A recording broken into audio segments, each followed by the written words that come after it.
Yo, my name is Big Lou, and you are now listening to Go Produce. We're the show that explores how music industry professionals turn their passions into profit. If you want to form a creative community with a team, then this episode is for you.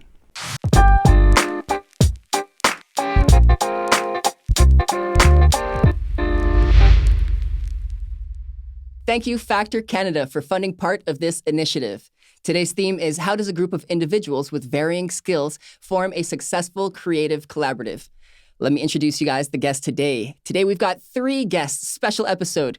We have Nukky, who is a hip-hop artist and creative director at Kyngdom Studios from Stratford, who recently released his 7th EP last summer, which was titled, Well, Here We Are. After some personal growth, he maintains the belief that his days didn't change, but he did. Make sure to stay on the lookout for his future growth within this scene. Nukky works closely with BC, who is a recording and mixing engineer at Kyngdom Studios and at Up All Night Sound. He managed to do some wild work right after finishing music industry arts program here in London, Ontario. Ashton dabbles with hip-hop, but his love lies with house music. He's the founder of Kyngdom Records and Studios and oversees and manages all business operations within the label, while also helping the infusion of the arts and culture into the education of students within the Waterloo region. BC, Ashton, and Nukky, thank you so much for being here. I want you to know that we do appreciate your time, so let's make the most of it and go produce. Hey. All right. So we're going to start it off today with our first segment, the basics. Okay. Let's hit it. So the basics, we got to get a little shimmy in. I'm with it. I like to dance. I hope you guys do too. It's been a while since we've done any of this, so let's keep it going, keep the energy up. What we're going to do in the basics is essentially try and learn a little bit more about you guys, try and figure out where you came from, what you're trying to do, so that we're all on the same page moving forward. Yes? Fair enough. All right. Yeah. So the first question that I typically ask is, what is your first musical memory? But because we've got a group of 3 people, I want to ask, what is your first musical memory of each other? Ooh, okay. Well, I think, so growing up in Stratford, we're both from Stratford, BC, and I. Okay. Stratford's small enough where you kind of know everybody, or at least you might not know them, but you know of them. Yeah. So I knew of BC for years. I knew he was sort of into music and dabbling, and we had a mutual friend I guess it was DAB. Yeah. DAB was recording with him, and I was mutual friends with them. So we connected, got in the studio, and he's recorded my very first project all the way up to my most recent one. So Oh, wow. we've been rocking together for, probably about 12 years, I would say. Yeah, give or take. Yeah. So Yeah, okay, continue. I was saying, yeah, that'd be our story. Because, yeah, like we were working with these buddies from back home, and then he'd come through because he was featured on it, and he was doing a couple verses on a couple records. And then in that fall, he was planning to work on his own project. So he's like, well, do you want to record it for me? So I was like, yeah, cool, let's do it. And we kind of just hit it off from there. And the last 12 years have been a bit of a whirlwind. There's the story there. Was there a moment in time when you're like, maybe I should put more energy into this person? Because you said it's a small community. There are obviously other people that you could have essentially continued to grow with. Why? What was that switch? Yeah, why, Brian? Yeah. Well, because he was such a dope rapper. I was like, man, this guy can actually like be something big. No, but like we always just had like a good relationship. Like we wanted to do like grandeur things. Yeah. And he wanted to be an artist. I wanted to be an engineer and producer. So we figured we could get closer to our goals working together than individually. But we always shared the same mindset about music, just even life in general. And I think like our music relationship just kind of grew our personal relationships. We always just spent time together. So it just became natural. And whatever he wanted to do, I was down with, and vice versa. And I don't know, it's kind of hard to explain, but that's just what it was. I think something that kind of added to the whole synergy was that our trajectories were kind of in line. It's not like he had been tracking superstar levels and he had to come down to my level. And it's not like I was working with world-class, it wasn't like I was working with world-class engineers and now I had to go to a guy who was just starting his own home studio. It was like we were both here and we both grew together, which I think was a big part of it. That's critical. A lot of people try and overshoot and be like, oh, I need to just hit the celebrity because that's going to be my one-hit break. Yeah. Continue to waste your time. It's okay. Do whatever you guys want to do. Ashton, how about you? How'd you get into this picture? What's your first musical memory of this group? Oh man, I think I annoyed BC one time I met him. That was my first major thing. But I met the guys years ago, and starting out as a producer, I wanted people to get on my beats. I'm like, hey, get on my beats, and obviously I met Nukky, and he was just crazy. I was like, wow, like what an honor. And so he went on them, and at the time, my beats were dusty, but he still took a chance on them and went on them. And BC obviously with his skills, engineering. First and foremost, I'm a producer. That's my foundation. Yeah. And I just watched him and just annoyed him in the studio a lot. Just like, hey, asking him questions like, hey man, like how do you do that? Like, how do I make this sound bigger? How do I make this hit harder? Like, teach me. And he put up with it. But that's my first real memory, just in the studio with them. At the very beginning, right, and just building, and it's blossomed into this. And we've done so many things together and put out records. Recently, we just dropped a record actually this past weekend. Mm-hmm. This past weekend. So man, I tried to do my research ahead of time, but I couldn't keep up with everything that you guys are doing, so I'm gonna have to check that out afterwards. We'll put that in the show notes too, so that everyone else can make sure to be familiar with the work. For sure. You're talking about being very lucky to have someone that you can just bombard with questions, and obviously, Nukky, you were willing to spend the time to help develop someone else. That is very critical, especially because you each have your different strengths. But now I want to take it back a step further and be like, hey, what was the first lesson you gained from each other while working? So we know how you met. What did you teach each other? I would say number one, before music, it was personal, the relationship. It's just life. I think that's so critical, being in music and working with people around you. It's like you can really talk about anything. We can talk about, our struggles. We can talk about, what we're going through, right? So that obviously makes things better creatively when we get working together. And I think that's important with the youth and people coming up. That you can, have a relationship and build that bond. But musically, it was just like, really, when I was doing production, I come from an electronic background. I'm a house music producer. So I like to put a lot of things into my beats. And I remember both of them were saying, hey, like kind of like strip it back a bit. Don't put too much, leave it open, let it breathe a bit. Right. And that's something that I've always carried into, especially doing hip hop production. Of course. Right. Yeah. So I could say that's something that I really remember. And with BC specifically, just, don't redline everything. Oh my God. He just loves it hot. Cool it down a bit. Yeah. It's a phase. It's a phase I'm pretty sure most people go through, producers, and it's all part of the learning process too. That's awesome. Any lessons from the two of you gentlemen? Yeah, I would say I kind of piggybacks off of what Ashton was saying with, just like in an actual friendship, trust is a huge thing. So creatively, like BC was saying earlier, when we started working together, he knew not to, hey, Nukky's the writer, he's the artist. I'm not going to delve into that. The same way I wasn't trying to look over his shoulder and nitpick his mixes. I was like, I trust that he knows more about it than I do. So I think just developing that natural trust is something you have to have if you're really going to create the best content that you can possibly create. Was that scary at all? Trusting someone so much so? No, it was supernatural, I think, for us. Yeah. It was supernatural. I think possibly because we're both open-minded, though. So if I did have a suggestion, I knew he would at least listen to it, even if I was way wrong. And I was like, hey, turn this up or boost that up 3 dBs. He might know that, no, that's a terrible idea. But at least I knew that I knew that he was open-minded enough to take it in. Right. And I didn't have to feel like I was being judged or anything like that. And I'm sure he felt the same way. Yeah, like to kind of like echo what he was saying. Because like I remember like when we did our first project together, I think I knew when he was legit. Because like I remember I charged him, I can't remember, I was going through the emails actually. I charged him whatever for the project. And when I was done with it, like I just wasn't happy. I was like, oh, like these mixes sound so dusty. Like, man, like the music's so good, but like I feel like I didn't do it justice. And he's like, don't even worry about it. This is like the first of many that we're going to do. And it's all part of the process. And then like at that point, I was like, no, like this is like a legit guy. And, there it is. Yeah. It's just trusting each other, right? And now he's probably like, oh my God. That's awesome. I think he's gotten it back tenfold now. So. Oh yeah. That's amazing. So I owe this guy my life, man. It's cool. It's cool. You have to do these little tests almost to experience the trust and to build that trust. Is there something else that you would suggest to a group in order to build this trust if they didn't have as much as a background as you guys, the whole 12-year story, getting up and finding your group? How do you generate that trust more rapidly? I know it takes time as well, but what do you look for?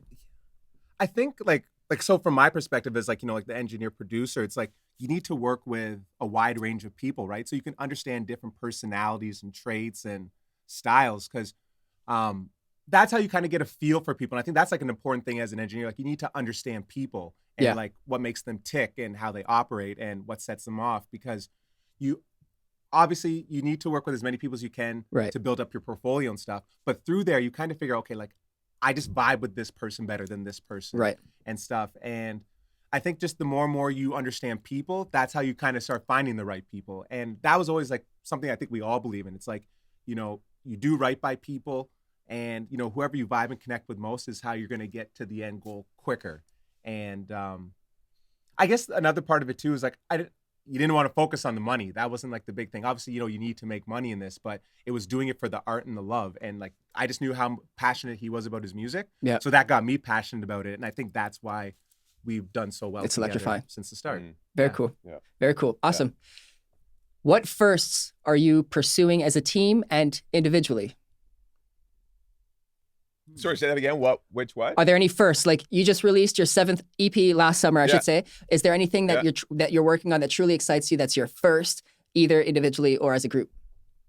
I think we're all really looking forward to touring when COVID, you know, kind of settles down. You know, that's something that, for me anyways, as a performer, and he was my hype man too. A lot of people who would know us from the Toronto scene. This guy was with me at every single show. That's very important. It's very important for an MC to have a hype man or a DJ even. I mean, I read and the cool thing was, because he worked on my music all the time, he knew where all the pockets were, where all the ad libs were, where I was going to need a breath. He knew everything like that. So it was a natural synergy on stage. But I think we're really looking forward to touring. That's really where our heart lies, is getting out in front of people, performing, feeding off that energy. And we're really looking forward to that aspect of music, again, once COVID settles down. Yeah.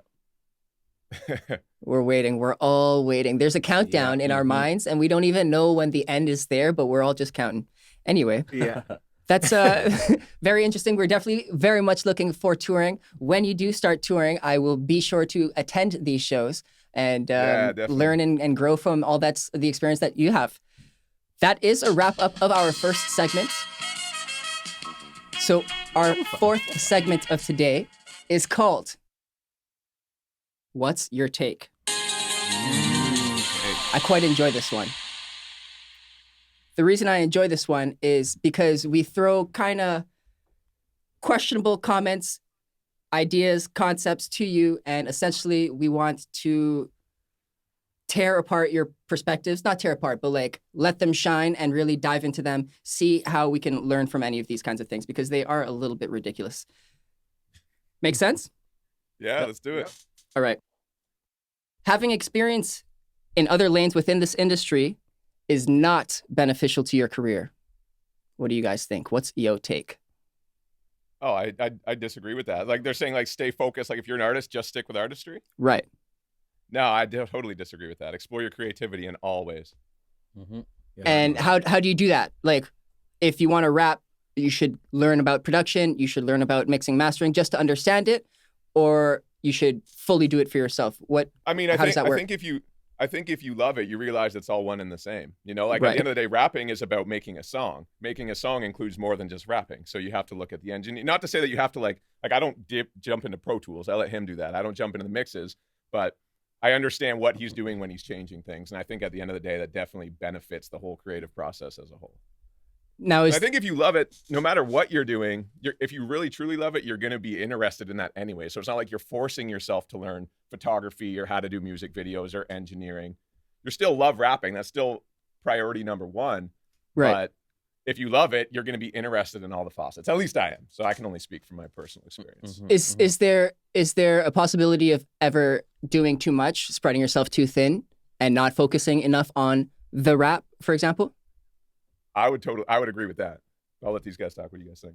Yeah, for sure. Because it's good to have an overall like experience in everything, because it helps what your main thing is. But if you're trying to send 1 million emails a day, trying to get yourself out, maybe get a manager to do that or something like that, right? But sometimes you can spread yourself too thin.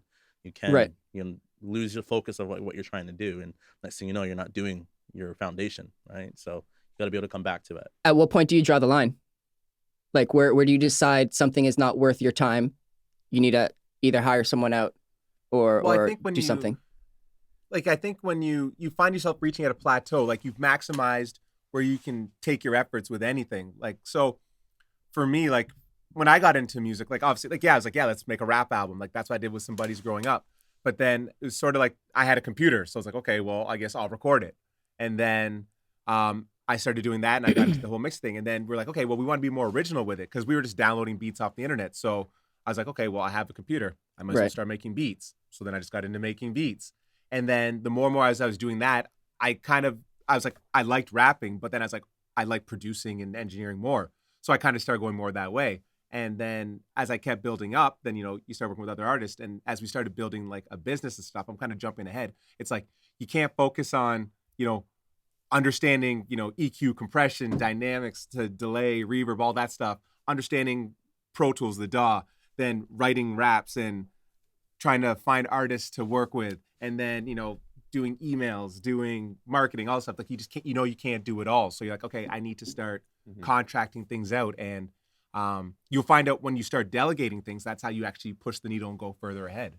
Right. And I think to answer your question of when do you draw the line, I think when whatever it is that you're doing, we'll go back to Ashton's example. When you're sending emails, maybe you do really enjoy the administrative side of things, but when you stop enjoying it, that's when you just shift lanes to another focus. Where as soon as you stop enjoying it, as soon as you start being a little bit unhappy doing it, as soon as it starts to feel like a drag, just switch lanes. It's really, really simple for me. Mm-hmm. Growth, monitor your growth too, right? It's all about that as well. I think I agree. Seeing results, then hey, you're doing your thing. But if you don't see it moving, keep doing the same thing over and over again, expect different results, right? Like that's kind of on you, right? So that can be debated, but I think it's about growth as well. It is growth. Do you ever find that when you're doing something, say you jump into a specific niche and you find that maybe I thought I really wanted to do this, but I do want to try something else, but I feel like I'm giving up on myself if I switch over. Have you ever experienced that? Not personally, but I could see how some people would, for sure. Right. Absolutely. Okay. Yeah. Same. And how do you balance business side versus creative? Is this something that you juggle amongst the three of you? Yeah, for sure. I think probably BC more than anyone, because he's the one who has to lock in with artists from all spectrums. So there's certain artists where it doesn't matter, or certain groups of artists, whatever. I'm not talking about anyone in specific, but some people are just more difficult to work with. So there's certain artists that where it's like, you know what, last time, or even me as a photographer or video guy, there's times where I'm like, you know what, you couldn't pay me enough money to go work with that person again just because, just don't have the right vibe or just too much, whatever it is, So you really kind of have to draw that line where it's like, okay, yes, I need to pay bills and you got car insurance and cell phone bills and all that stuff. But at some point, if you consistently put yourself in positions where you're working with people that aren't giving you anything back on a human level, doesn't matter how much money you're making because you're still sacrificing way more than whatever money you're getting. Yeah, 100%. It's a lot of energy, and that energy stays with you, and it affects what you do with the rest of your day, and it carries through. So I totally agree. You gotta focus on happiness, health, that kind of stuff. Money comes and goes, but I agree with you guys. Yeah. Very cool. Yeah. Very cool. What's your take on this? It's not okay to have bad days or to take breaks. If you can't handle it, you can't handle it. That's a bad mindset to have because you're going to wear yourself out. And, we've been through that. Like, we've been through the ringer and, put in long days, weeks, months, and it ends up being a detriment to yourself because it actually affects your creativity, your personal life, your physical life, all that type of stuff. You need to take breaks, gain perspective, get away from yourself and have new experiences because that's what's going to funnel back into your music and help you be more creative and stuff. So yeah, you don't want to burn yourself out. And think about like a car. If you drive your car every day, all the time, things are going to break down, right? And you're going to have to do maintenance on it. So you got to give it breaks. Self-care is so important. How do you... Mental health too. Sorry, I cut you off. Yeah, sorry, your mental health too. To make sure you take care of that. That's very critical. I know you mentioned meditation. Are there any other practices that you would recommend to manage that stress? Because when you're starting, I know you almost have the mindset of I need to work more. I can't really take a break because other people are working. And if they're making progress, then I'm falling behind.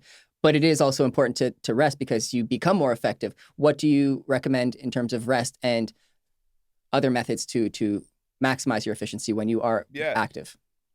Whatever you're working on professionally, creatively, whatever it is, life is to me, whenever you're engaged in something, it's constantly about the state that you're in. So I know for me, excuse me, is I'm healthier when I'm more effective and efficient when I'm physically healthy, when I'm mentally healthy, when I'm rested, when I'm eating right. So me taking 8 hours of sleep and probably doing more effective work than some guy who's only sleeping 2 hours a night, but half of his day is not productive because he's not in the right frame. So it's very holistic for me personally.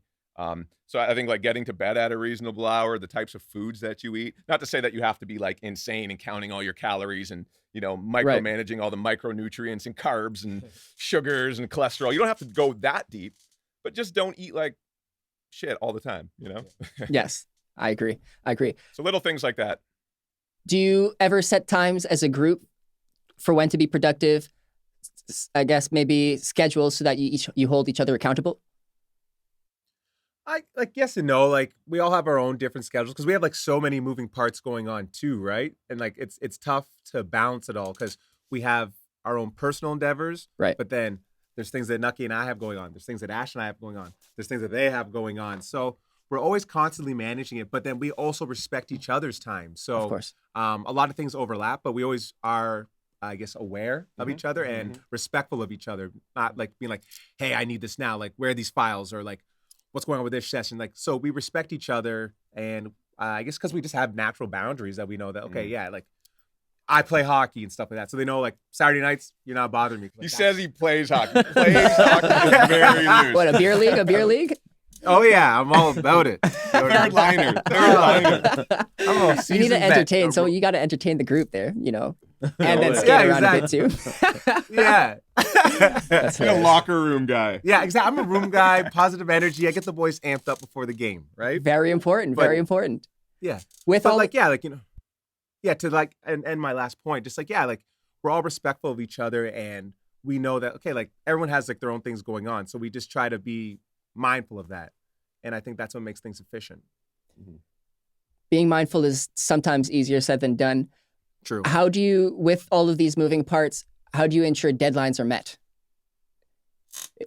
Prioritizing. Like, so I'm very highly organized with how everything I do, from session management to scheduling to stuff. And Ashton will attest to this. So, I'm always on him a lot about like, no, we got to get this done because I need this here and da-da-da-da-da. So it's just like, writing out a schedule, prioritizing most important to least important. And then you know how to tick things off because it's all in front of you. Right.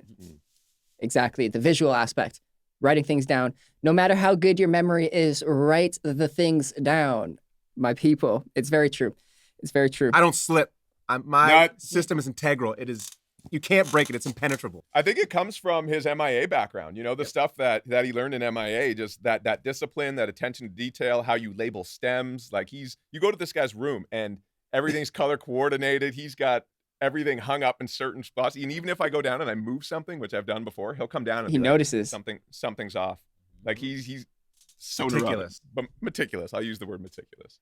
That's awesome. So because of this crazy organizational ability and skill, would you say BC is the operations manager for the group? Yep. Yeah, for sure. Looks to the left, looks to the right. They agreed. Yeah, cool. That's hilarious. Very nice. I like that. I want to move a little bit more towards local talent and our communities. What's your take on this? Promoting and supporting local talent is not valuable. It is not a valuable way to spend your time. What do you think? False. Disagree. Disagree wholeheartedly. Just hard no's across the board. Yeah. Why? Absolutely. What are benefits that you may find from supporting local talent? Well, as a record label, right? You have to be looking in your backyard. Sometimes you could be finding the hottest next thing right in your city, right? They don't need to be from Texas or Europe. They could be right in your city. So, having a studio here that we're around a lot of artists. We build relationships. We see the talent developing, right? And I think it's our duty, to give back and to cultivate that talent, right? For example, we had a kid in here this past year that he's on Billboard right now, number 25 on the alternative rock charts. And if you're not looking, you'll miss acts like that, or you won't see that, and you won't help them get to the next potential. And honestly, the more acts that come out of your city locally, the more eyes that come from the industry and the more opportunities there are for other talented acts within your community to really take it. We've always said that this area is the next like Atlanta or Miami because there's so much talent. And it's such an GTA untapped area. No, not to GTA. I think the Kitchener-Waterloo region, Cambridge, from Stratford to Waterloo, Kitchener, there's so much talent, right? Wow. That's a pretty big 100%. statement, though. The next ATL up north? It is. It already is? I would include the GTA in that too. Yeah. Just for now? Okay, interesting. KW is kind of like GTA in a lot of ways, And so, okay, I'm curious now about your opinion on London. Is London at all in that radar, or are we underrated as well? Because we got a lot of facilities, educational facilities that really boost our ratings. I think London's underrated, man. London's always had like there's so much talent in London. I haven't been to London in a long time, but I know like my cousin is actually from London. And obviously Casper, I'm sure. Yeah. My cousin's K-Mac. I don't know if you remember K-Mac at all. I haven't met him personally. Yeah, so he's my cousin. He does a ton of work with Casper. Oh, jokes. There's a good scene there, and I know like obviously there's a scene there. If whether it's hip hop or EDM, Angels went there 2 years ago. Yeah, so they're filling up venues. Yeah. So obviously there's a market there, and that goes a long way too. Is there a market to support it? And clearly in London there is. So I would say London is underrated. Fair. Well, we'll see. We'll see how we develop, how both of these regions develop. When you do find artists in this area, do you ever find that you struggle on your opinion on them? Like, oh yeah, this person's good, but I don't think this person's good. Like, you guys have a little quarrel between yourselves and be like, do I want to work with them or not? It's very subjective because everybody likes different things. So for me, it's just, I've always find like I'm always biased too. The stuff I work on, I like it because I worked on it. It's weird. Fair. I'm like, that's fair. Yeah, I like it because I work on it. Yeah. But I try not to leave it up to myself to be the determiner of that, right? Like you let the fans and people who listen to the music say like, yes, whether this is good or not. Because who am I to judge or determine that? Fair.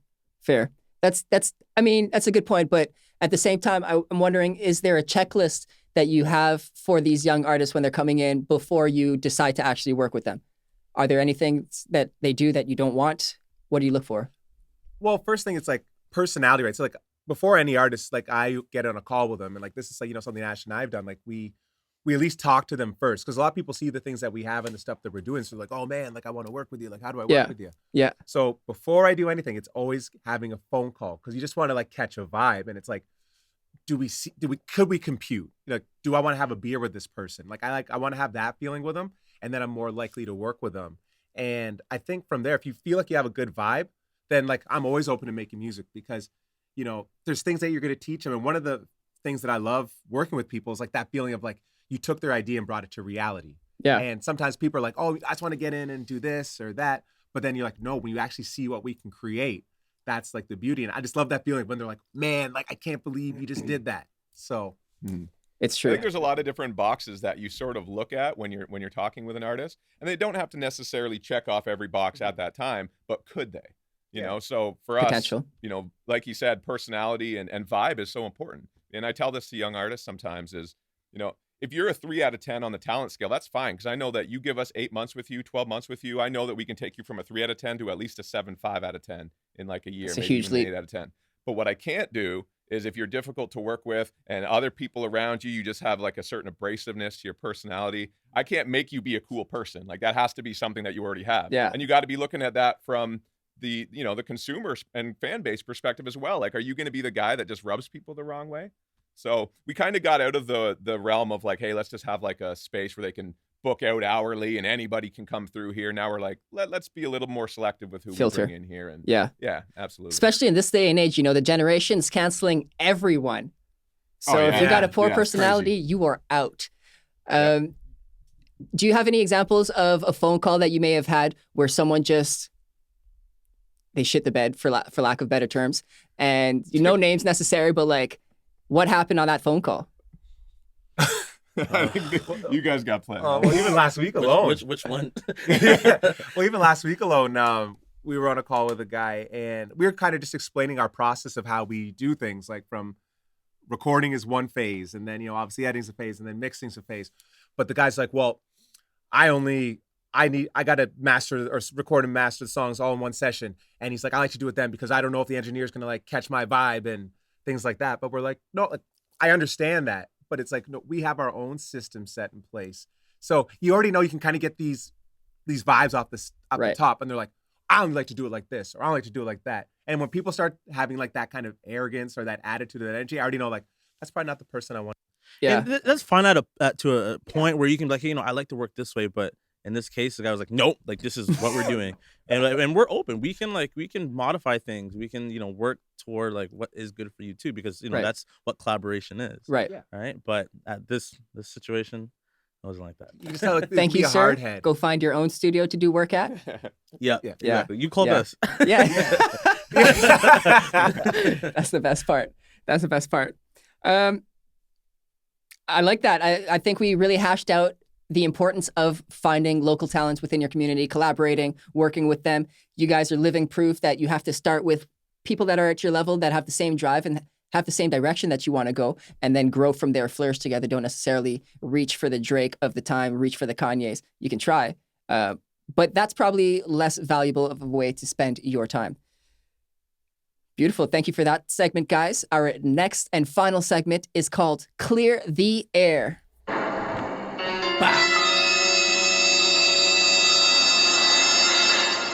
This is when people really wake up and they realize, I could do this with myself once we clear the air, because there's a lot of shroud in mystery when you try and approach this industry.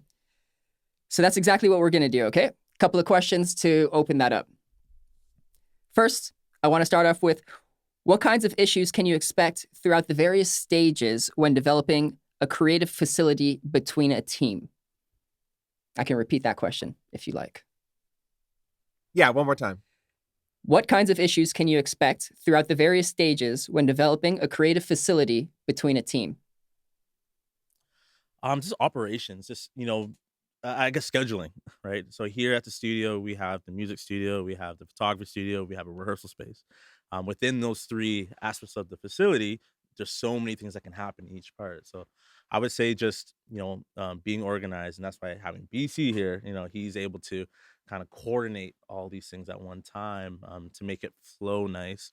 With scheduling, so we don't have double bookings. Let's say somebody's shooting audio in the photography studio, but we can't obviously have the music studio blasting with our speakers going off, right? So it's just little things like that go such a long way. Especially in COVID times, right? You have to make sure that, you're organized. You can't just have people walking in and out and whatnot, right? So we make sure we're strict with that. But, I would say it's difficult, but, and you're going to adjust along the way. You're going to get frustrated at times, like certain things just don't work out, or, miscommunication or something. You got to trust that the process will refine itself as you go on. Like your first month open is not going to be operating the same as when you're a year and a half into it. You're going to refine things and make things a little bit smoother. But through to get to that point, you got to go through some of the rough patches. So you got to be patient with it. So patience is huge. Organization is huge. Yep. I've got a question on the organization and for scheduling. Is there a specific program that you use that makes all of this easier? At first, we were able to book online and whatnot, but we wanted to go more of a client-to-client basis. Okay. And really talk with them about their project. So right now it's just, we talk with them and then we figure out the dates, we figure out exactly what the project's going to be. And then, we have our calendar. We're organized with that. We have each section of the business laid out and it's organized with that in terms of blocks. And so it's more so back and forth emailing until you confirm a date. Then you enter that into the calendar and you make sure that the calendar is organized, color-coded, whatever. Yeah, exactly. But you've never figured, or you never tried to a different scheduling app like Calendly or whatever the case may be for simplicity. We used to use Bookio. Yeah. That was a great, it was a great app. And but again, our foundation is we want it to be personal, right? We like people just to book. Obviously, it's here. We want the community to be able to book, but we want to make sure that when you come in, we're giving you the best, right? Got you. Where we know what your project's about. We know exactly what you want. And so when we know more information, when we know a little bit more about you too, we can come at it at the best possible way. Bless you. Bless it. Thank you, gentlemen. Bless it. Bless it. Bless it. That's dope. It makes sense. It's more intimate, and this way ahead of time what you're getting into as well, almost, right? Yeah. Cool. 100%. What about task management, delegations? Do you have a system for that? I don't want to say there's a system. It's just so natural between us that we just know. We know that, hey, if this is coming in, all right, Nukky. Or we're just coming in like, okay, I can take this, or ABC, or hey, all three of us, we'll work on this. Right. It's established. I guess we just know that. That's where that trust comes in, where I know if Ashton says, hey, Nukky, I need you to meet with these people, he knows that he can just tell me, and then it's, set it and forget it, because he knows I'm not going to mess it up. He knows I'm going to be on point with what I got to do. And I say something to BC, hey, I need this done by this day. I know that once I leave it with him, he's good. At the very least, if it's not going to work, he's going to let me know, and then I can, go back. Of course. And, that's awesome. You have to be people that are of your word. I mean, that's the quickest way to generate trust. And I think for people who struggle with that, a good way to practice that is to be true to yourself and maintain the promises that you keep to yourself before you keep promises to other people. That's one way to do that better. Yep. Awesome. If you are able to foresee problems within your group, how do you go about navigating them? We're honest. Call them on their shit. Call them on it. Yes. We just talk about it. Yep. Waste no time. Address the situation. I cut right to it. Yeah. Yep. And then afterwards, grab a beer and have a good time. No hard feelings. Yeah. I think we've all been in situations where, whether it's like a hockey team or a basketball team or a studio in the past, where it's like there's a dynamic where you feel that you can be honest with certain people, but you can't speak up to others. Right. And then it creates this really weird thing where it's like, if you got to vent something, then people are going behind each other's backs and saying stuff. And it's just, that creates a terrible environment. You have to be upfront. You got to be comfortable with the guys that you're with, or girls that you're with. Yeah. And just be on that same page. And, that's actually, I was reading Nick Nurse's book, the coach of the Raptors, and he talks about in his office, he has a little brass elephant on his desk, and that's the elephant in the room. So if he has something that he needs to discuss, with a player or an assistant coach or some other member of management, he brings them in and he says, I brought you in here because of this. And he points at the elephant, and then he gets right to it. Yeah. And then, it's always better that way.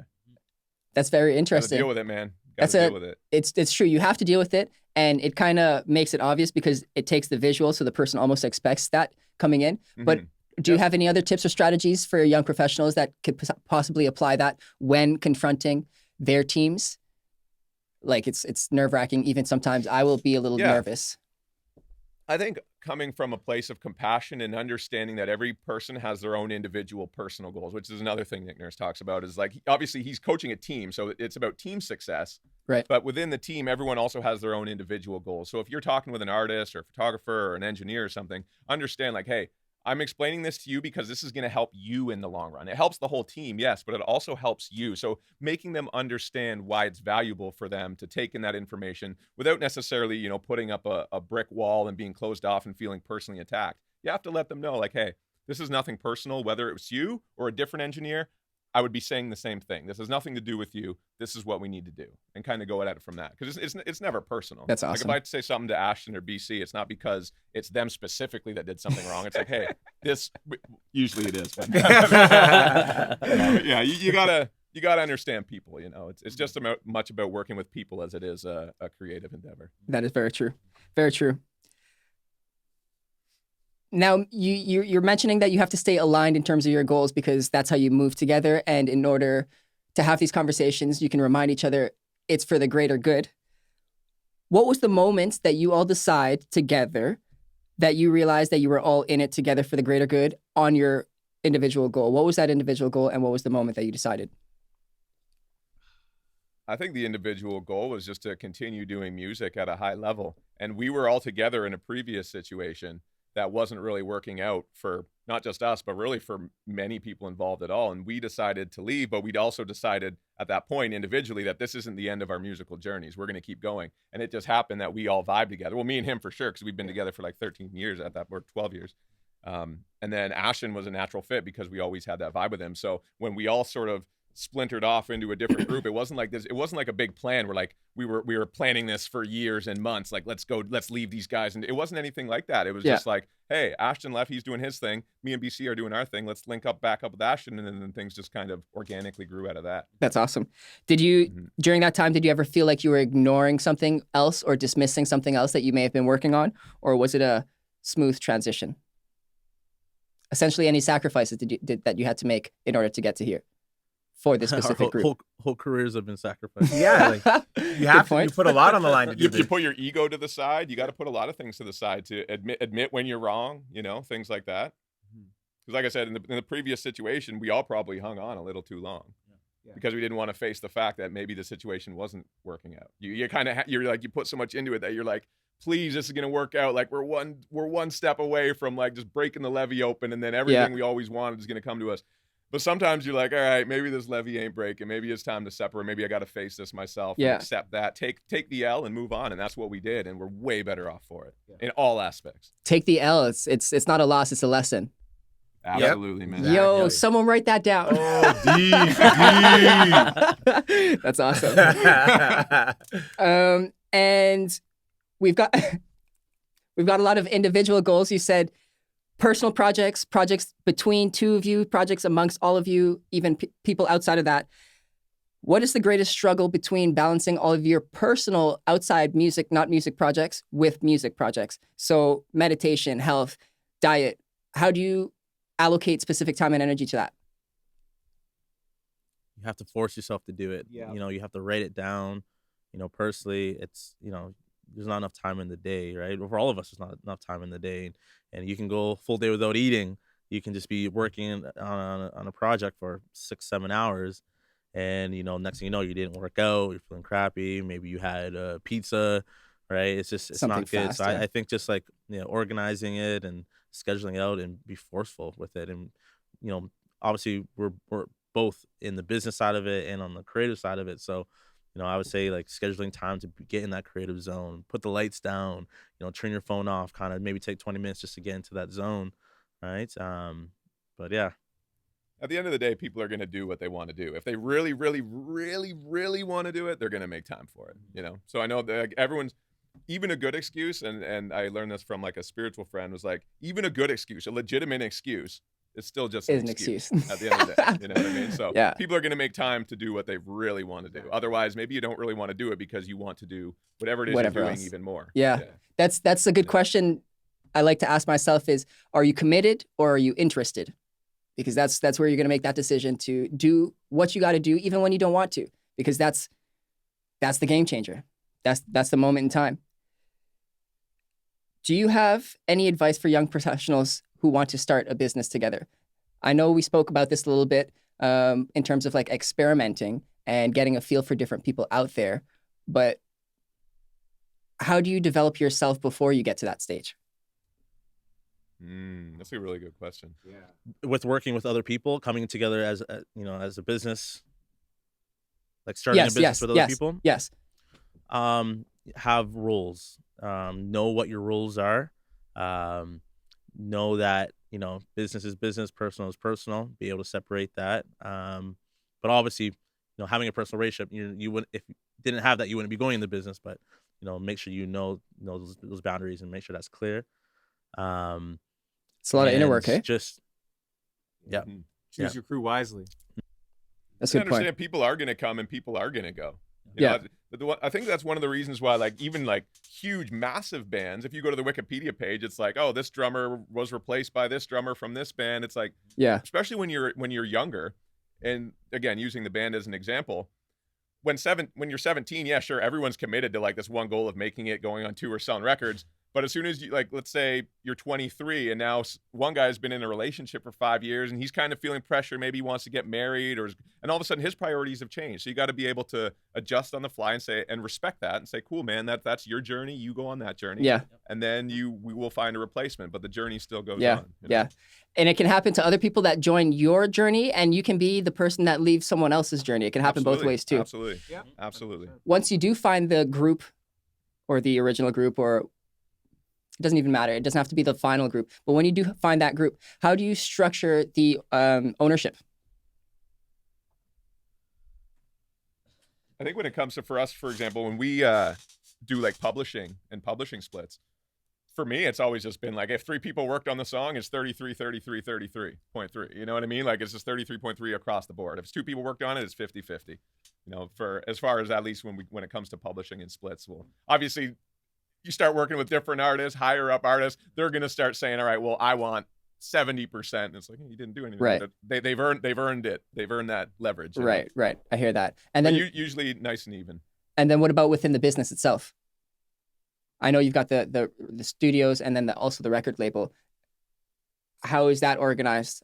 I know you founded it, both, Ashton, but was that a weird situation in terms of figuring out how the team's going to work? Not at all. Not at all. We all know exactly what we do. We have roles in here, from engineering to different aspects of, the services that we do offer. Right. So we know exactly what each other are going to get paid from it. Part of the trust and communication with each other is super key. We know exactly what the project's going to entail. We know, okay, this is the budgets. This is what we're going to do. This is what each person gets paid. Right. And so we have the understanding. We have a system in place in terms of, in terms of how we make money. Right. So I think it's in terms of starting a business, and if you're doing it with people, make sure like how much you're going to charge, how much you're going to get paid, what's your profit, what are your expenses from this, and then once you have that there, then it's smooth sailing. You just have to adapt to different situations, different projects, right? And everybody eats at the end of the day. It's being transparent, right? And like that's the thing, because we don't hide anything from each other. So I think that, and maybe we're different than other situations, just because we know each other so well. We're always just open and honest and transparent. That's why everything kind of just flows naturally for us. So we don't really have hiccups like that. Right.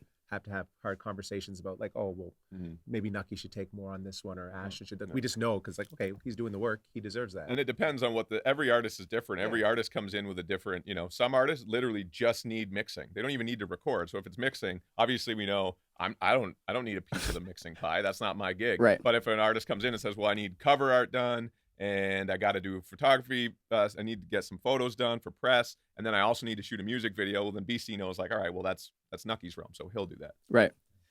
Yeah. So where did you get the experience for coming up with the financial breakdowns? Was that almost an experiment? I'm going to charge this person this amount, and then I'm going to pay you, the client, this and this, whatever. It always changes, at some point. Like, what did you charge me for my very first project? I think it was like $600. I think it was about $600. And we did with tax or something. Like 12 songs. 12 songs, I think. Yeah, and that was like everything, like recording, editing, mixing, Dang. mastering, That's and a good stuff deal. like that. Yeah, exactly. Hold on a second. That is a deal.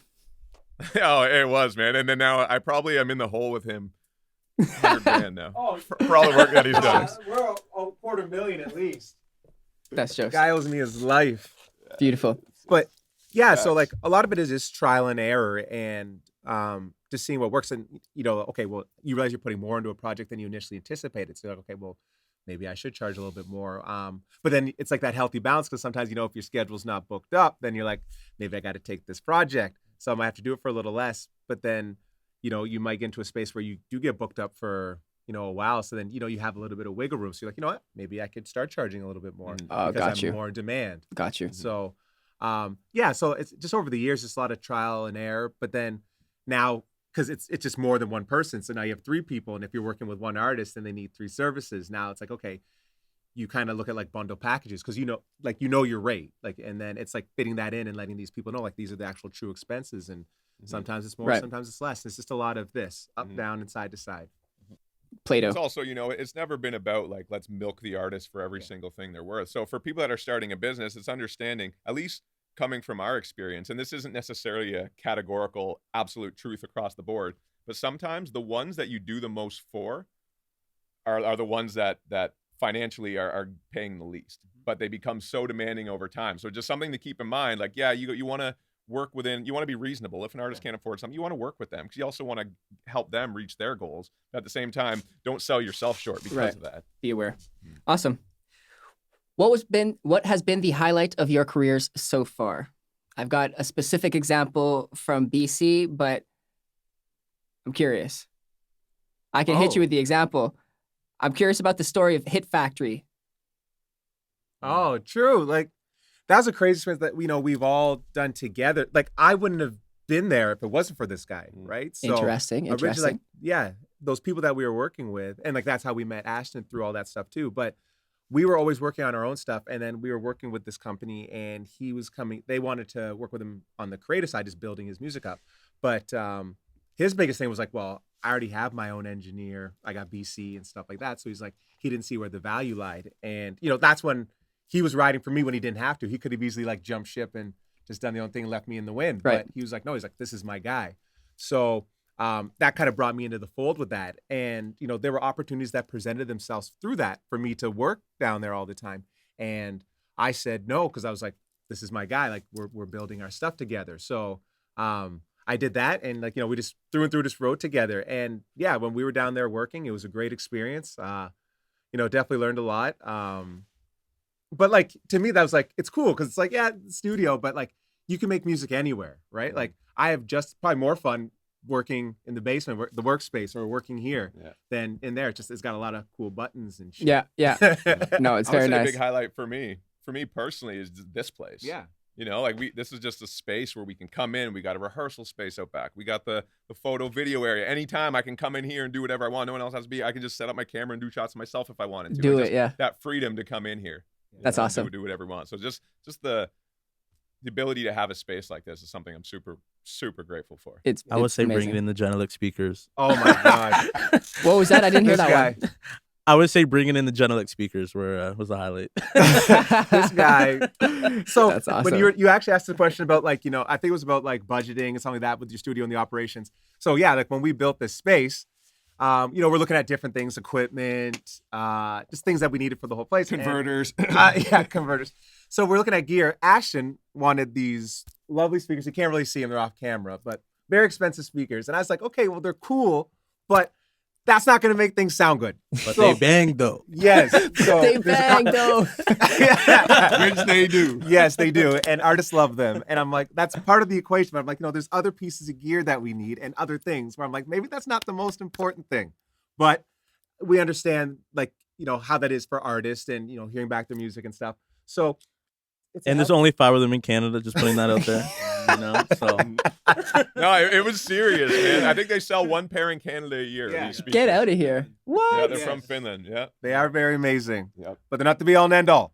But no, like it's dope to like now I'm gonna pitch or pivot. But yeah, like it's dope that we have something like that here. And like this whole space, we can't really show you it here, but like we've customized it. You look at this door where we have all these names scattered over it, the people that have been here in just the 2 years. And like that's amazing to see. And then we kind of have like our jerseys up there that we've retired in the Raptors. And it's just amazing that we were able to do something like this. Yeah. I would have never expected that in my wildest dreams. And it's awesome. like, I'm so thankful for both of these guys because like I wouldn't be here if it wasn't for both of them. And I think they would share the same sentiment. And, Ashton, he's taken a lot of risks to build this stuff so that we can do the things that we do. So fair. I think that means more to me than working anywhere in the world. That's awesome. It is more meaning to the location that you have now. It's a home instead of a house, Absolutely. Exactly. That's cool. 100%. Very cool. Gentlemen, we're at the very end of the show. I'm asking you guys for any closing remarks that you may have. I know we ask a lot. Be a good person, be kind to others, and just follow your happiness, man. It's real simple for me. Same, I would say. Yeah, just like believe in yourself. And as you go through this journey of trying to do like, be an entrepreneur or be a creative, people will look at you like you're crazy and like, oh, like that's cool. Like, keep doing your music and stick with it and just really do it. Cause people don't see your vision, right? And just cause it's not their thing doesn't mean it can't work for you. And believe in yourself and surround yourself with like-minded people that are trying to accomplish, similar goals as you. And just do that. And, you can get to the promised land eventually. Mm-hmm. Don't settle, go hard, grind, take care of your mental health, be happy. And you'll achieve anything you want to achieve. What about being grumpy? Are you allowed to be grumpy or not? Oh, 1,000%. Oh, yeah. The grumpiest of all of us. Yes. BC, I got a couple short questions for you before we end. They're producer-specific questions. What is your favorite outboard? Oh, okay. My outboard piece of gear. Well, I'm very fortunate. Ashton was a great human and bought me a BAE 1073 preamp. And he bought me the Imperial Labs distressor. So I love that compressor. I am a big fan of the Tube Tech.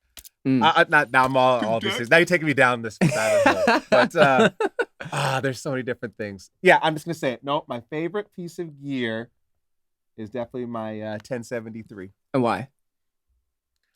I just like the way it kind of colors the instruments. I guess I mainly use it for vocals. Yeah. And I sound like a gear slut. Sorry, you have to edit that. But yeah, like it just has a nice coloration to it. And I just like to have a little bit of control when I'm recording something in, right? Because those little things go a long way in the end process. So yeah, like we keep, and our studio's very lean. Like we don't have like tons of outboard gear because like you don't want to like make yourself go poor trying to do this stuff. Right. Like you can keep it simple. But yeah, like I just have, basic preamp with EQ and then some compression just to kind of tame the vocals going in. And then I do a lot of my suturing in the box. Nice. Do you have a preferred mic? Well, Recording actually, mic? you can see we have the Townsend Labs Sphere mic, and it actually, so it's one capsule, but it emulates different mics. So it has like the Sony C800, it's got SM57, it's got like probably 12 to 15 different mic emulations in there. Whoa. So I can put this on, and then I can filter through different mics to try and find different ones that will work for different instruments, whether it be a vocal. Yeah, it's pretty. I haven't come across that yet. Yeah, look it up from Townsend Labs is the name of the company, and that was actually Ashton's idea to buy that mic. And, brilliant man. Because we were thinking about building up the locker cabinet, but we decided to go with this mic, so we kind of have a bunch in there that we can choose from for different artists. Yeah, so use it with gear as well. Yep, you can use it on guitars, piano, all that type of stuff. That's super versatile. There were challenges when we first got it because it's such a new mic. There's not a whole lot of troubleshooting that you can find online. So you have to kind of go directly to Townsend and say, hey, we're having this issue. What can we do? Yeah, we actually worked with them to help figure out some of their issues when we were building it, because they weren't used to running it through like the BAE and through the equipment. So we actually kind of helped them discover some new things. That's cool. Really That's big. So you're securing on that sponsorship next, eh? That's right. You need that. You got to send me all the equipment. Townsend. Come on now. That's jokes. Everybody buy Townsend Labs. Awesome. Townsend Labs. Where can our listeners find you on social media? For me, or websites, whichever you like. On my website is uansound.com. If you find me on Instagram, it's _BC_. Then our studio, I'll let Ashton take over. Our studio's Instagram is at Kyngdom Studios with the Y. Don't forget, Kyngdom Studios with the Y. You can find us at kingdomstudios.com. My personal Instagram is at Ashton Adams Music, and my website is Ashton Adams Music as well. And I'm official Nukky across everything. Twitter, official Nukky. officialnukky.com, Instagram, official Nukky. Kept it consistent across the board for the ease and simplicity. Yes, very easy. I will also add all of that information to the show notes, so if you're not one to listen and write or watch and write, we got you covered. Just make sure to check out the show notes at goproduce.ca, but more information on that later. I want to say thank you so much to our listeners. We're here to entertain and to educate. That's what our goal is, and I hope that we could do that for you. Thank you so much, Grumpy Sound Guy. You were fun. You didn't time in as much, but that's probably because we did an awesome job. Prevail Media Group. Yep, Prevail Media Group. Hey, Prevail. We're out here. Thank you for the gear, the setup, the time, the energy. It's been fantastic. And gentlemen, all three of you were a pleasure to have. I learned so much. Out. Thank you. Thank you. Peace be with you. Thank you for listening. If you found any value in this episode and you want to learn more from our content, check out our website at goproduce.ca. If you're on Instagram, check out our handle at go.produce. If you're on YouTube, subscribe. If you're on Spotify, hit download. If you're on Apple Music, leave a review. This will all help us grow our community. I'm Big Lou, and this is Go Produce.